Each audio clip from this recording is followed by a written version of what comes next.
And then my daughter's hair was long enough to braid. And I just started to braid. And the real gift was the connection with my daughter, because now we have this little time every single day, usually right at the beginning of the day when we're getting ready. And we just had this little like sacred moment every day together. And then eventually a lady at the playground leaned down to my daughter and said, "What beautiful braids you have. Did your mommy do those?" And she says, "No, Dad Braids."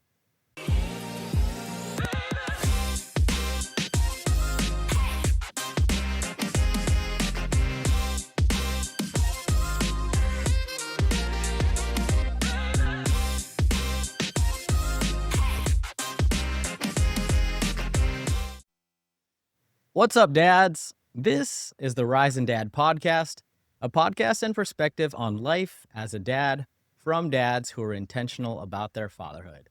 I'm your host, Kevin Delro, and today we have a very creative episode. I hope this episode sparks your own creativity, and maybe for some dads out there or moms out there, we might learn a thing or two about something that we probably deal with every day. Our guest is an artist out of San Francisco, primarily like large murals and sculptures.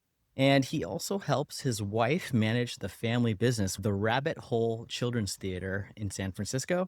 He is the creator and founder of Dad Braids on Instagram, a company for simple braids and hairstyles for clueless dads who care. I'm really excited to welcome Strider to the podcast. Thanks, my man. Yeah, I'm so honored to be invited. So thank you very much. I've listened to several episodes and I'm honored to be here. Thanks for having me. I was telling you a little bit in the upfront, like just the vision, the messaging that you have across Instagram, Dad Braids, really spoke to us that we wanted to bring you on here. I love the line about clueless dads, because if you've listened to our episodes, you know that a lot of my dads, I'm not going to say are clueless, but we don't know what we're doing. And we don't claim that we know what we're doing, but we're giving it our best shot. And I love that how you created something that is just helpful for dads. Yeah. Yeah. My wife and I always joke about that when we got 2 kids now, we got a 5-year-old girl and our son just turned 1. And thinking back to the early days with our daughter, that's the joke for new parents is like, there's no instruction manual on this. So yeah, we are clueless. Yeah. We're just like stumbling into it all, and we're acquiring information from different sources, but also just firsthand in the trenches, trial and error. There you And go. what a fun and challenging ride it is. Yeah, let's start out. Why don't we tell the audience a little bit about yourself, your family, your kids, all that setup, and what's going on in your guys' life right now? Yeah. 10 years married, 5-year-old girl, 1-year-old boy. Met my wife, or no, we met 10 years ago, been married 6, but we're both artists. I come from the world of like visual arts, large scale murals, some sculptures. Those are mostly I do in commercial spaces, lots of tech companies around here in the Bay, and then like hospitals, corporate offices, hotels, things like that. My wife is in theater, so she's always done theater, was studying and practicing theater in New York City. And then we met, and just the world of art and creative expression, I think, really brought us together. I went to a play on a random Tuesday night and she walked on stage. And I was just like, You were like, there it is, man. you were like, one day we'll be running this theater. And here you are. Yeah. I was just like, I don't do theater, but I could build you some sets. And that's how I've done it. I'm the labor around the studio, I love build that. things, puppet stands, just like stuff around 10-foot tall paper mache tree. Sometimes I'll put on a wizard costume and play a wizard when they need me. But also that kind of says we've actually started this children's theater, and I have a lot of experience doing community murals and art projects with schools and different communities. And both of us already had a lot of experience around like kids and art. And that's like creativity and self-expression and youth. And been in that world for 10 years with her company, The Rabbit Hole. And then we finally had our own kid. Yeah. Yeah. Like, I love it. You're like putting all that learning to use now. yeah, that after we had our daughter, we'd always joke, we're like, oh my God, like we would just be like, wow, we thought we knew. Like we'd worked with thousands of kids over 5 years until we finally had our own. And then we were like, whoa, you think you have an idea, but you really don't. Yeah. It Yeah. changes everything. Yeah. Tell me, you have a 5-year-old and a 1-year-old. What is going on in your house right now? What are the challenges? Yeah. The challenges are my daughter's excitement and love of being a big sister for her little Oh, brother. And that's he's like a toddler, so he's walking now. And she just gets so excited and she's coming and picking him up and he's like getting choked, like being like held up and stuff. We're like, oh my God. yeah. But it's just handling like her emotions with kind of a lot of excitement that's happening in his development right now. He's walking, he's starting to say it's like words and stuff, and everyone's just like going bananas about it. And that's challenging for her. He's getting a lot of attention. And Yeah. what we heard from like friends and stuff is that we expected that earlier, just like with the baby stage. Like everyone's coddling over the baby, going nuts. But we never got that, but we're getting it now. And it's definitely a challenge. She's got feelings.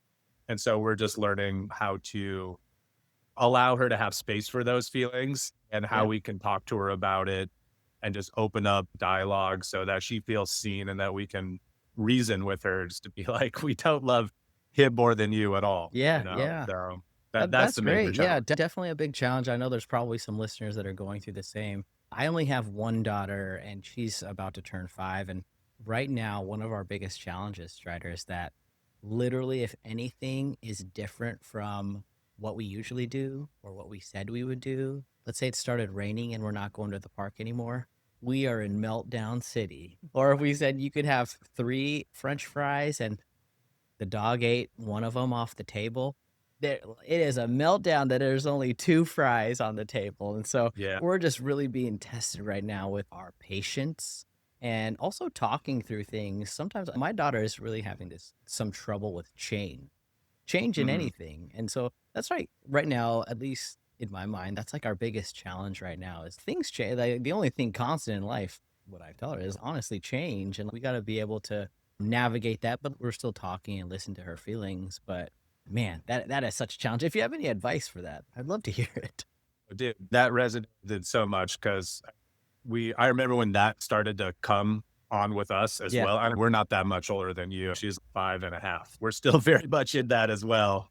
And I think we just have this tendency to want to fix stuff. And especially as dads, we like to just get after the problem, fix it, Yeah. and or get after whatever and fix it. The squeaky door, whatever. It's in our nature. And so with a little kid, I think we just want to like talk logic and reason into them. And I They wish don't I could talk. remember the quote, but like a while ago, I heard something that was like, kids aren't going to remember what you said, but they're going to remember how you acted. And so when I think like a curveball is thrown at us as a family, or when it's thrown at me, she's not going to remember in 20 years what exactly I said when a curveball, a challenging situation, an unforeseen thing happened to us. But I think consistently, if I can show up with just a calm demeanor and just think about it and just explain, like, all right, so this happened, not what we had planned, but here's what we're going to do. And I don't know. I wish I could. I'm going to try to look it up after this because it was so good. But it's like kids don't remember what you say; they remember how you acted. That's So powerful, man. I need that. See, I'm already learning from Dad Braids here. Thank you. Thank you. Thank we're all learning from each other. Yeah, I'm no yeah. expert, no expert in anything. Yeah, awesome. So let's get into this because I've actually told a lot of friends. I had friends with little girls, and I've been like, "Who's on the show?" Dad Braids, and like almost everyone that I mentioned was like, "I've definitely listened to that guy. I've definitely seen Dad Braids." My wife, how this first came about was way back when my wife sent me like Instagram. She like sent me a story, and it was like Dad Braids, and that's how I found it. So why don't you tell us all about Dad Braids, how it came to be, what it is now, and maybe how you stumbled upon it? Yeah, absolutely. That's crazy. That's very cool. It's still just blowing me away, the reach that this has happened. It's Dad Braids, the account is turning 1 this week. I looked at the first Congrats. post and Yeah. it's like right now. I like unconsciously started this account pretty much at Father's Day last year. So we're turning 1 and yeah, it started when we found out we were having a girl. I for whatever reason, just the image of me braiding my daughter's hair like on the couch and her in front of me just flashed in my mind. In the doctor's office, ultrasound machine is going and they're rubbing my wife's tummy. They're like, "You want to know?" Yep. And oh my God, that moment, Were you always it team hits. girl? Did you always want a girl? I think everyone just wants what they are. Sure. I think because everyone's, "Oh, just as long as they're healthy." Yeah. Sure. Yeah, Yeah, sure, but everybody it'd wants be cool to that. have a little dude or yeah, Yeah. for sure. Yeah. You grow up just thinking about what it would be like to teach your replacement. And so I was, "Oh, if it's a boy, yay." But I knew my wife wanted a girl so bad. So I was just so happy. And I thought of braiding her hair. I'm not teaching her to ride a bike, not reading books with her in bed, just braiding. Don't know where. Yeah. That was just like foreshadowing. And fast forward, like almost 3 years old, she has hair finally long enough to braid. Like no hair, almost the first year of life. But I guess as you're saying this, really, she was 3 months old when COVID hit. And we were in San Francisco, and just like all of my big projects just shut down. My wife's studio shut down. We have no family around us. We're alone and we have an infant. And we just get through like the first 6 or 9 months. And eventually we're just like, this is not letting up. And we're in a really bad spot. So we left San Francisco and we went to stay with family out of state. And it was just such a hard time. Like, on one side of it, it was great because we got so much time with our baby that we wouldn't have Yeah. had COVID not happened.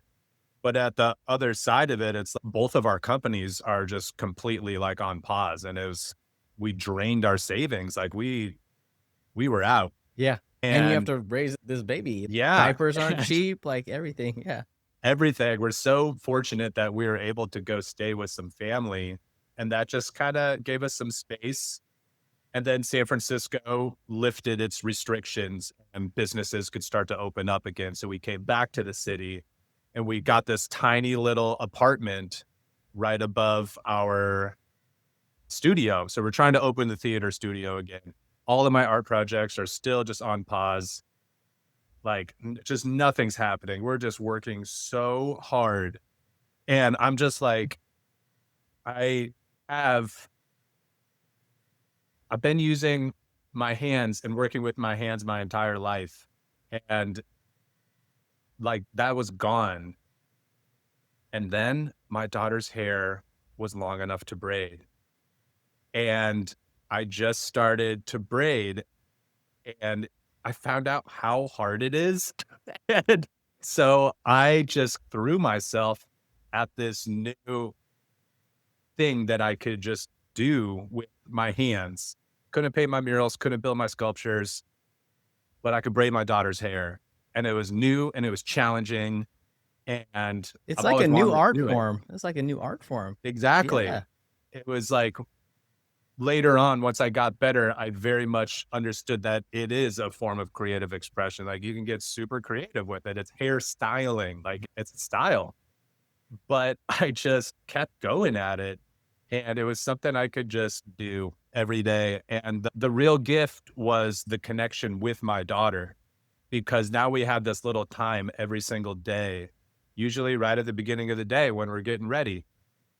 And we just had this little like sacred moment every day together. And I got better and better. And then eventually, a lady at the playground leaned down to my daughter and said, "What beautiful braids you have. Did your mommy do those?" And she says, "No, Dad Braids." And I was like, boom, baby. Like, there we Let's go. go. Let's go. Like, acceptance. And just like drop jawed. She looked at me like, wow, very impressive. And I was just like, whew. And it just felt like a win Yeah. in 3 years of just getting destroyed with COVID and struggles and everything. It just felt like this nice little acknowledgement of something. And then I just kept at it. So she was like 3 when that happened. I just kept doing it. And we made friends at preschool and our neighborhood friends at the playground and people. like other dads just started to see what I was doing. They're like, dude, how do you do that? I'm like, come here, let me show you. And I'm just like, start to give some tips, just like on the bench.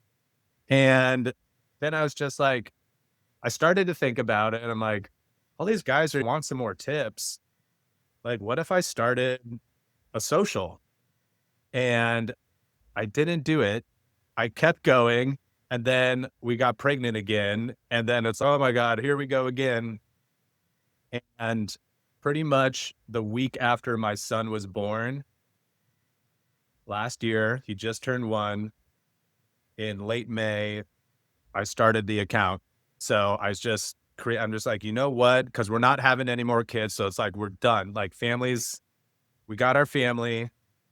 My art business has cranked back up to full speed like a couple years ago. So it's just going gangbusters again. My wife's company is just like better than ever. And we just had our second kid. And it just felt like our life was like put back together. And I just had this moment where I was like, let's start a Dad Braids channel. And if there's other dads out there, if one other dad could get something from this, then I'd be stoked.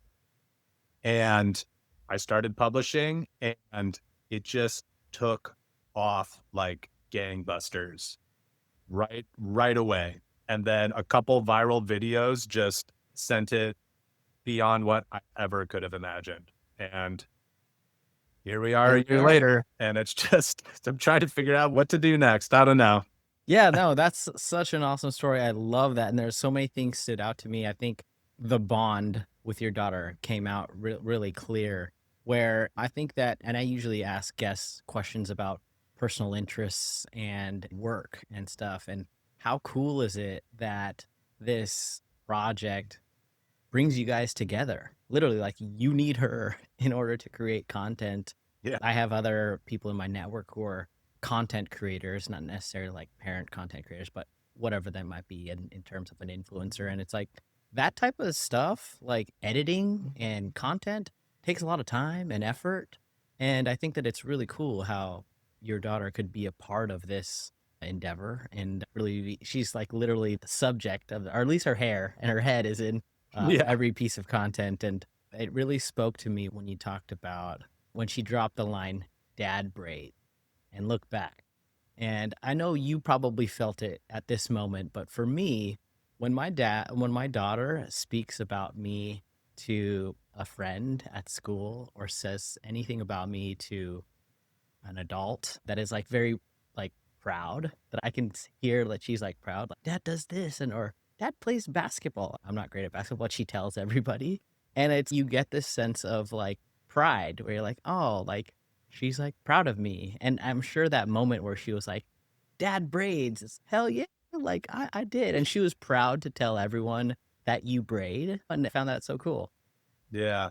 Yeah. I think, yeah, because little kids, they just accept the way the world is. And so when they like start to think, or when they're told that, oh no, this actually isn't normal, a lot of other dads don't know how to do this. They're like, huh? So it's like you have to tell them the way the world is in different ways. And it's like that can be fun, but also Sure. challenging depending on the subject matter. Yeah. Yeah. And you were, you know what, Strider, you mentioned your hands.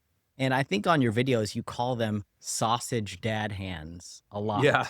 And I'm Yeah. here to tell you, you got great hands, Strider. Yeah. Hey. Like they're in every video. And I was watching some with my wife last night because I was like, oh, this guy's going to be on the podcast. And she's, look at his hands. He's really like the way you control it and you grip it. I'm just like, this is the goat of dad Yeah. braiding hands right here. Totally. It's very tactile. Once you get like your basic skills up, it can just be like really meditative. Just a really like self-conscious thing that I noticed right when I started making videos was the ones from like far away where you can see my face.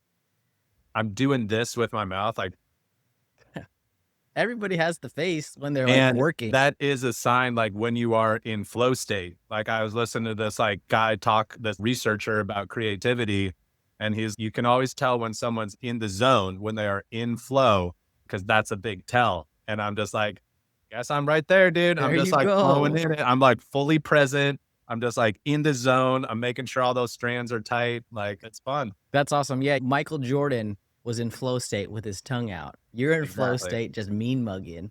Yeah, I'm just like, There you go. There you yeah, go. That's awesome. getting those Dutch braids right. So Yeah. before we move on, what's next for Dad Braids? Is there anything on the horizon? Yeah. I bet like I made a video recently where I was just like on a run and I just had this epiphany because like lots of dads will be like DMing me and stuff. They're like, dude, and they're like sending me photos and I'm just like so stoked. Dads from all over the world, like everywhere, everywhere. I'm Cool. getting them like dozens a day sometimes. And like a thread I started to notice was they're just like, all right, so I got like the ponytail, I got the 3-strand French braid. What should I do next? And I was like, man, like, what do I do next? Then I was thinking, I'm like, God, it just hit me. Like, I'm in jujitsu, and I'm like, day one, when you go to your first jujitsu class, you know exactly where you begin and exactly where you're going. You start as a white belt and you want to go to a black belt, and there's a path and it's clear. And I'm like, that's what we got to do.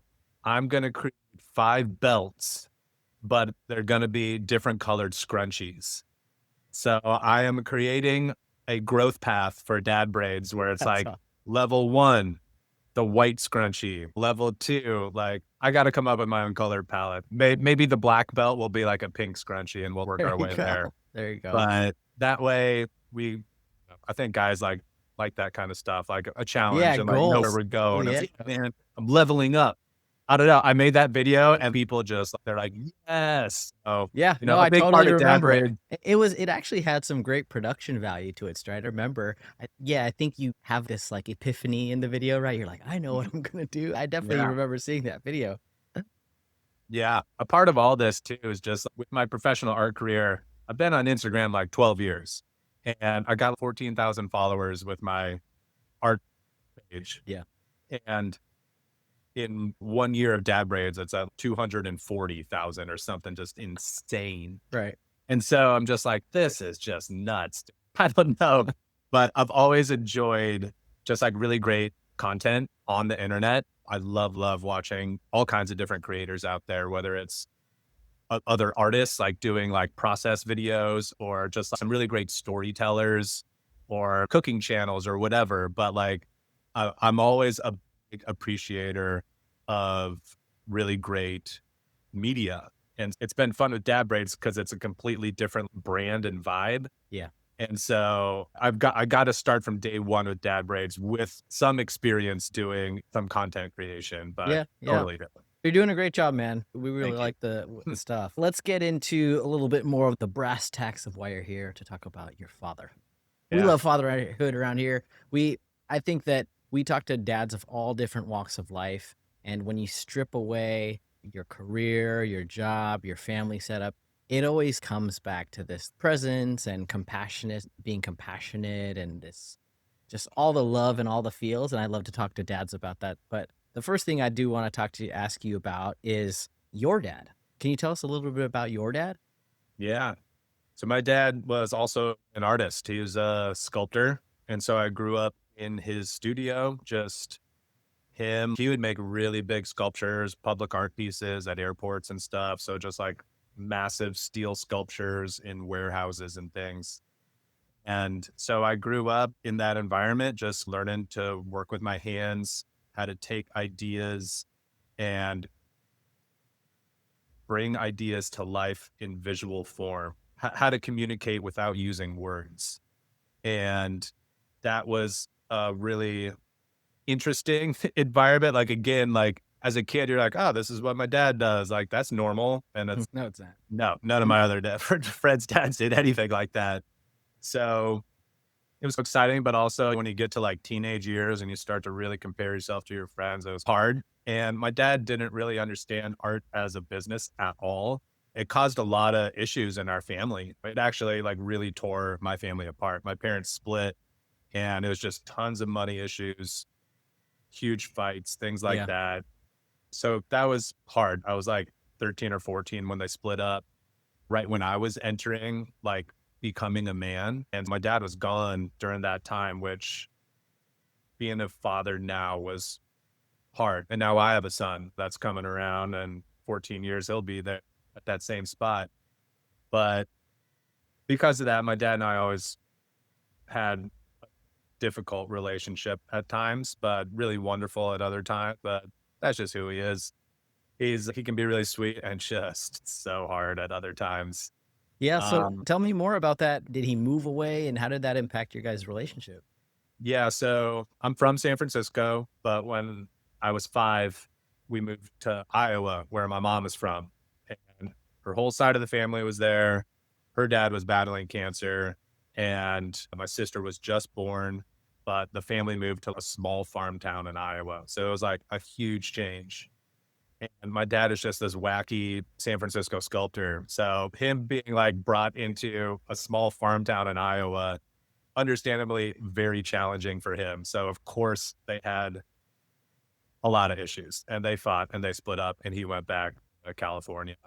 And we still had some other family out here. So I grew up coming back out to visit and I knew I'd wind up back here someday. But yeah, when he took off, it was just me, my mom, and my sister in Iowa. And upbringing was pretty good. I Yeah. think I love the small town. Looking back at it, I think it was a beautiful childhood, a place to grow up. Of course, in high school, I was like, "Get me out of here as fast as Yeah. possible." Like, I'm gone, baby. But now, like, that was really great. I loved growing up there. Just you had to be really creative, just have fun. Yeah, and now that we have kids, I think that it's like when we look back at our own lives, we realize how important the bond between parents are.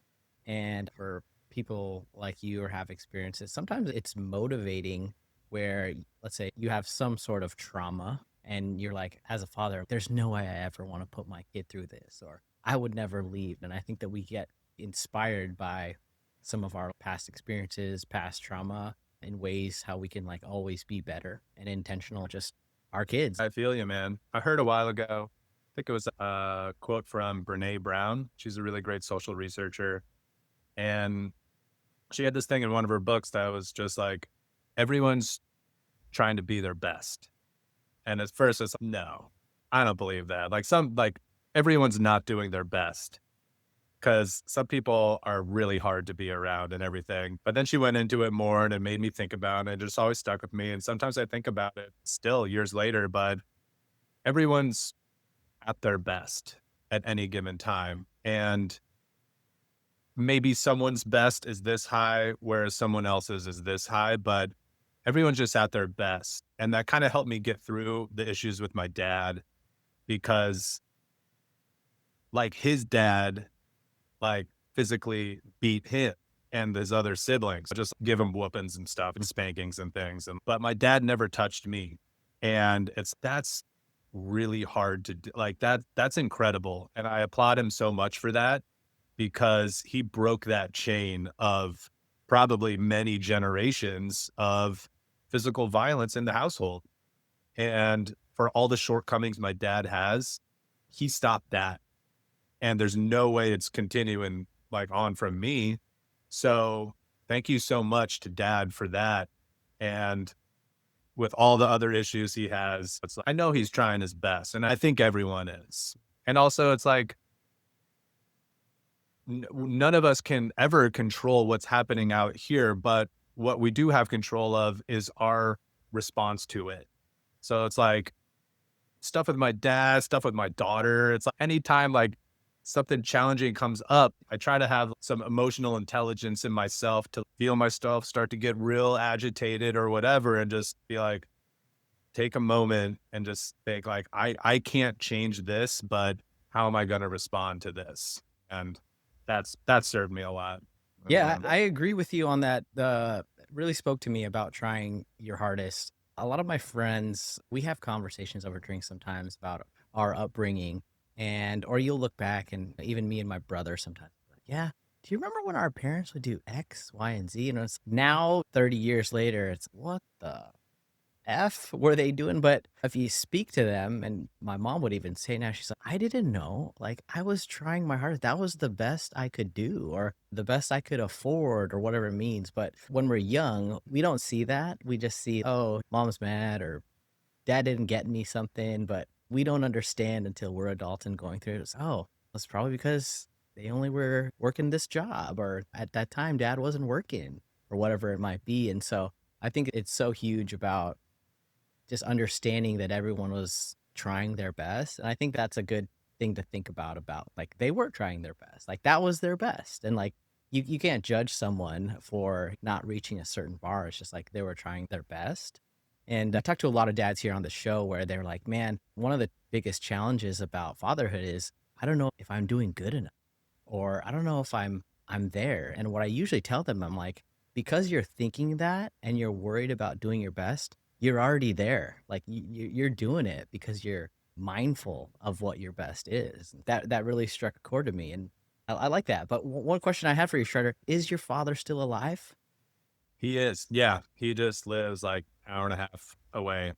So, Awesome. Yeah, because I've tried to take this into my own world, and I was curious if you actually said some really kind words about what he was able to break through and all that. And have you ever told him that? oh yeah. Yeah, definitely. He just turned 82. He had a stroke last year. And so it was like a really scary moment and he recovered incredibly. But he's not like he's half of what he used to be and he's not going to go up. So it's this challenging thing where we know there's probably not going to be too much more time together. So I took him on a really great trip and we went camping in southern Utah maybe 2 months ago, just me and him for a week. And we had some good reconciliation, some good moments together. And I wanted us to have a good experience and it was so hard on him, like physically. It was like there's no way he's doing a big trip like that. Like that was it. And so we had some good bonding moments and I just wanted to say some things and so did he. And we had a really great time together, something we needed for a long time. That's great. Oh, so good to hear. And I think communication all around, whether it's with your kid or your spouse or your parents in this case, is so important. I've been trying to implement that into my own life. And my dad, if you've ever met him, he is the most emotionless, like stoic man around. And I'm almost 40 and great man. I love him. But I can't tell you if I have ever heard him say, I love you. And there was this one time, and I'm like, he's also getting up there in age. And we just have this it's not like agreement, but it's like, all right, we'll see you later. It's like there's no I love yous. And there's this one time where I was like, I think I'm gonna call him and I'm just gonna say it. I'm gonna say thanks for everything you did. And I said that. I was like, hey, I know you worked really hard and you did everything you could for us, and I love you. And I don't know if he knew how to respond. Like he was just like, yeah, yeah, no problem. But what I learned was being able to speak and communicate, whether it's reciprocated or not. And I knew it was reciprocated, but it was reciprocated in his own way of how he does it. But I'm really glad that you had that opportunity to say what you needed to say and do it. It's so huge. And even when I did it, it like took a weight off of me. And it's not that I never loved him or I have so many positive feelings towards him, but I just never vocally said it. I was like, oh man, that was great. I'm glad he knows it, even though he did know it. Totally, man. That's amazing. I'm really glad you had that moment Yeah. because It was you like, I'm like, can I'm feel that. FaceTiming this guy. I'm gonna do it. He's like, Yeah. okay. Yeah. Was that like hard for you to do? Did it take some like courage to No, be it able? wasn't. It wasn't because I'm very much like my mother, very emotional, very loving, very compassionate. I'm like outspoken about that love. I wear my love on my shoulder. And it was just like I didn't want it to be awkward for him. I thought I was gonna put him in an awkward situation by saying I love him. Mm, I'm like, I'm just gonna say it like whatever. And I'm like, hey, like I love you. And he's just like, all right. Okay. As I, in his own way, I knew it meant something to him. And then actually my mom later said, oh, like he told me that you said that, like he really liked it. I'm like, "Oh, okay, awesome. that's great. Yeah. Yeah. All right. So let's move on. Strider, your approach to fatherhood. Now that you are in it, you're in the thick of things, your dad braids. Tell me about how you approach fatherhood. Maybe you spoke a little bit about this, your family and this love for creativity and confidence and an emotional intelligence. Love to hear about what your approach is. Yeah. Like I started this off with, my wife and I are both artists. And so creative expression is very important to us. And so that's central in our parenting. Another quote from Brene Brown. She's just amazing. I love her. And she has data to back this up. Like she's a social researcher at the University of Texas or something, but she's done lots of research, taken lots of studies and polls, and she talks about the importance of creativity in our lives as people, as humans. And she had this quote. unused creativity is not benign. If we don't express ourselves in some way, it's not benign. It festers inside of us. It can turn into addiction. It can turn into physical ailments. It can turn into emotional struggle and strife. And it can cause harm in your life and your family and friends' life, your community's life around you. And so that's something we've always known to be true. And it's why we work with kids in our different ways with the children's studio or my community, like mural projects I do, because we're makers. Literally every single thing around us was once an idea. And it took somebody with courage in themselves to bring that idea to life. And now all boats rise when that happens because we're makers. We're bringing things to the world to make life better, to make it more interesting, to tell stories, to build buildings, to do whatever. It's where culture comes from. And so now to be a parent and the just magnitude of training the next generation as to not only set themselves up to be the best versions of themselves, but what the second layer of that is like what they can bring for the collective. And so for my wife and I, it's important for our kids to feel confidence in themselves in whatever creative aspect they're doing. And creativity, art can be anything that you give full intention to. Creativity is just the act of play. And that's what's fun about kids. You give a kid a blank piece of paper and some crayons, they're just off to the races instantly. You put that in front of a 40-year-old, they're just like, I can't draw a stick figure. What do you want me to do? And it's like somewhere we veer way off. And so what we want with our kids is to always have confidence in their creativity, in their self-expression, because when they have that, you're just always playing. And that can be, it can be painting, it can be writing, it can be dancing, it can be cooking, it can be whatever you apply your creative intellect and focus on. Also, creative focus. I think focus has become something increasingly more important in our parenting because there's so much entertainment now. And just Dad Braids on social Media. media talk about doom scrolling and stuff. It's like there's a balance in life between consumption and creation. And I think where a lot of people get into trouble is where they start to overconsume. And that can be with food. You're gonna you're gonna suffer the consequences. That can be with media. You're gonna suffer the consequences. So there's a balance of what we take in and what we put out.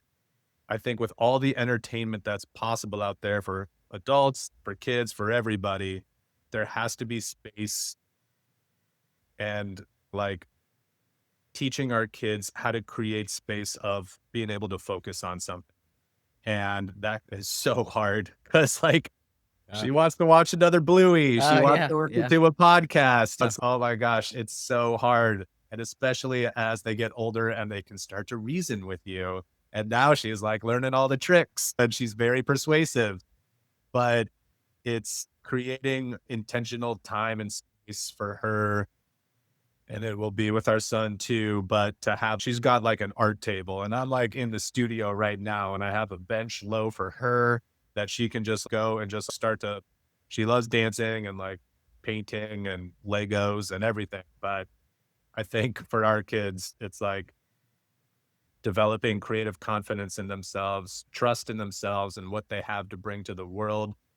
And then just if you could teach your kids these days how to focus and not have little dings and pings and stuff and like vibrations going off. I think like people are just so distracted now that I think focus will really serve kids. Yeah, and the creativity thing really comes through. I really like how you transition that to creativity for good and just like how you're adding to the world. And at our house, we have this like art closet that's similar, right? Where to your studio, we open it and we're like, You can do anything. There's everything feels different, everything, all these different colors. It's just very sensory focused. And we like to lean that way. But as you said, sometimes our daughter, she wants the screen time. That's always the battle, right? And then because you could create, and those are these things moment, and she'll just be like, can I watch this thing? And sometimes as parents, maybe I do need a 10 minutes to tend to something or something where you're like, okay, yeah, sure, you can watch one of these or half of these. And so that's the struggle that we have. One question that I have for you, Strider, is for dads that are watching now, this idea of cultivating creativity. What are some tangible ways that you could give parents to cultivate that creativity? And maybe it's something like, oh, have a craft bin or whatever it might be. Really. It's just that having a dedicated like little creative corner, and because you want as little friction between like your kid's spark in like an idea and them being able to do it. So it's like her table, like she doesn't need any of our help to do anything. There's no friction. It's like it's all set up and ready for her. When she's like in the zone, she'll just some days we like come home from ballet and she's just like straight to the table and she's just like off doing it. And we're like, so remove as many steps as possible and ideally any steps that need you to get them going on it. But then, like you were just saying, like with screen time, it's like some comment that always keeps happening in my videos on Dad Braids is like, I'm so happy that your kid just isn't in front of a screen because she's mostly like Sure. drawing or Yeah. doing Legos or like eating breakfast or whatever. And I always try to fire back. I'm just like, yo, we're not like a super strict no screen house because some people can be like so insane about that. Yeah. But it's like you said, like sometimes I just need like 10 minutes, dude. Yeah. And again, to like the balance of creativity and creation, it's man, like I love an incredible story. I love an incredible movie. Like it sparks me. So it's not just like no consumption, all creativity. Like that's not in balance. Like you're gonna go crazy. So even with our kids, it's what does she want to watch? Sure. Bluey is just like one of the best shows I think ever created. I think it's beautiful. The storytelling's amazing. The messaging is amazing and the visuals are amazing. But now that she's a little older, there's some real junker shows out there. And I'm just like, no, you're not watching that because that's junk. Yeah. So my wife and I, we tell ourselves when we do watch stuff, it's hard not to just get caught up in like garbage TV shows. But we try to tell ourselves, like, if we're going to watch something, it has to be like nourishing. It has to be art. Like it has Yeah. to be like a good movie or something because that sparks us Yeah. and that gets ours gears turning for whatever we make next. So same with kids, have that space ready so that they can just launch off whenever.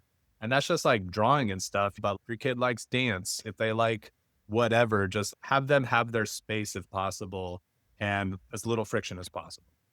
That makes sense, Strider. Real quick before we move on from creativity, let's say your daughter has an idea. It's 8 o'clock, bedtime's 8 o'clock, but she wants to go do it or she wants to keep doing it. How do you get yourself out of that situation and say, buddy, we got to get to bed? And Yeah. to some degree, you're stifling that creativity, right? So, Yeah. well, what do you do? Have you ever ran into that? Oh, yeah. Yeah. I think if it's one thing we have learned, it's that routine and consistency is like king. So we try to really stay to the same bedtime routine. It's like once we enter that, yeah, she sees her tutu over there. She'll want to put that on and dance. Just be like something that my wife started doing last Christmas was like, our daughter is like, oh, look at all this stuff. I want it all. And let's just add it to the list. And it was like, there's not an actual list, but it's like, she'd be like, oh, see this toy? And my wife's just like, got it. It's on the list, tapping her head, like, got it. And I've just started doing that with other things outside of Christmas. I'm just like, add it to the list. And so if she wants to do something the next day, it's honey, it's bedtime right now. I know you really want to do that. Sounds like it's really important to you. Validate them so that they hear that you know what they're going through. It sounds like that's really important to you. But right now is bedtime. And so let's just add it to the list. And tomorrow we can remember that we can do this. We can do this painting, we can do this dance, whatever. Add that to the list. Add it to the list, man. I love it. We have something similar. My daughter wants us to take a picture of it. So if it's a toy, Oh, she's, Dad, will you take a picture of this, me and this llama, so I'll remember it? And she's like, "Yes." And I'm like, okay, Dad, I can't tell you how many pictures of stuffed animals I have around the city oh that, my that we're gosh. going to be getting for Christmas or something. Yeah. But she's like, okay, you got it? Okay, so you remember. Yeah, we Yeah. remember. So that's our list. It's my camera roll in my phone. And yeah, I have a feeling this is eventually gonna backfire on us because they're gonna be like, You're like, remember "Remember that that one? Yeah, photo? I exactly. heard you take that photo 8 months ago," you know? All right, we're getting close to the end here, Strider. What's the biggest challenge about being a dad? I think the biggest challenge about being a dad is like what you said your friend mentioned earlier is, "Am I doing a good job?" It's like parenting is really hard if you give a damn. It's a lot easier to put them in front of a screen. It's a lot easier to tune out. It's hard if you're applying yourself in a meaningful way. But like you said, that means you're doing the best you can. You're thinking about it. So I think the hardest part is, yeah, being a parent forces you to become a better version of you. And you're always trying to improve for yourself and for your family. Yep, that's great, Strider. What's the best thing about being a dad?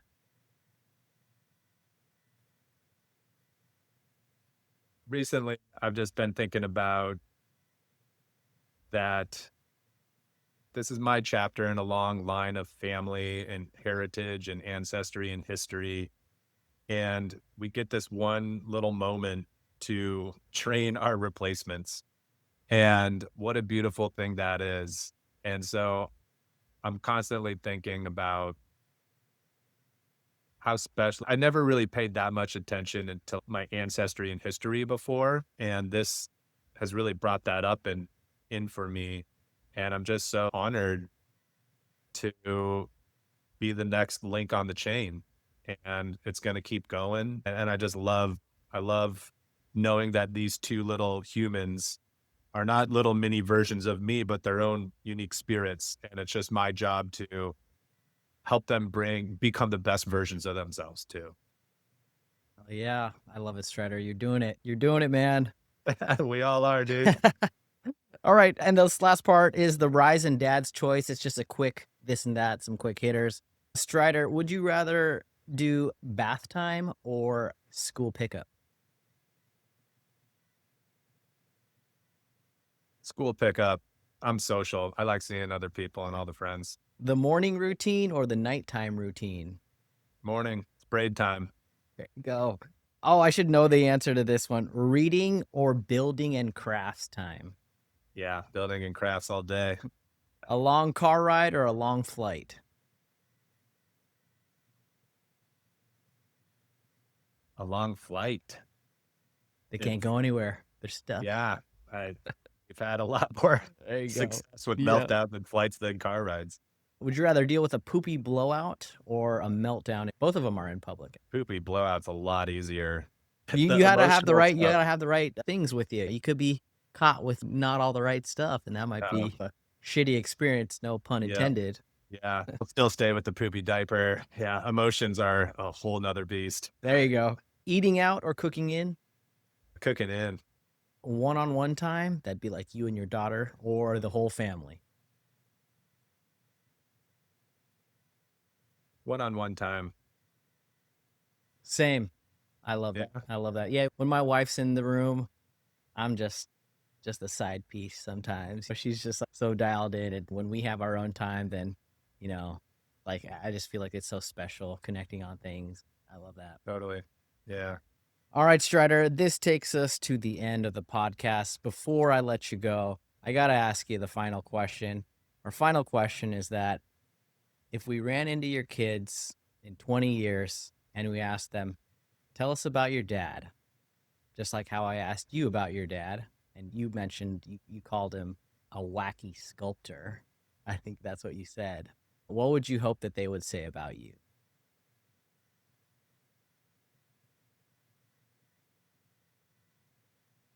I hope that they would say, wow, dad really loved the shit out of mom, and he did an awesome job of being a dad.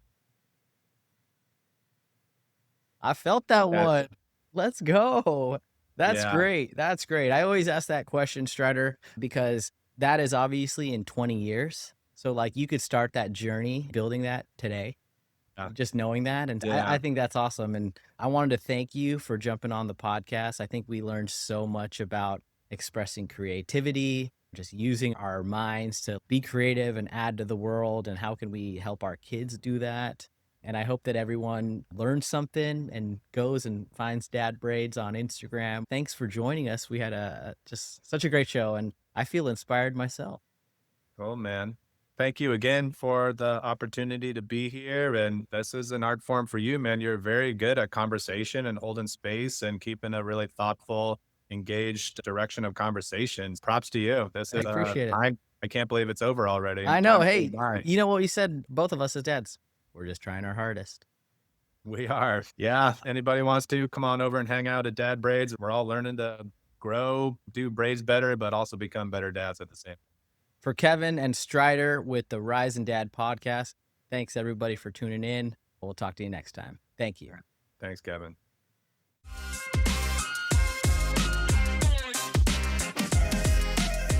What's up, dads? Thank you for listening to this episode of the Rise and Dad podcast. We hope that you like, comment, share, subscribe, follow, and do all of the great things that help us continue to make great content for you.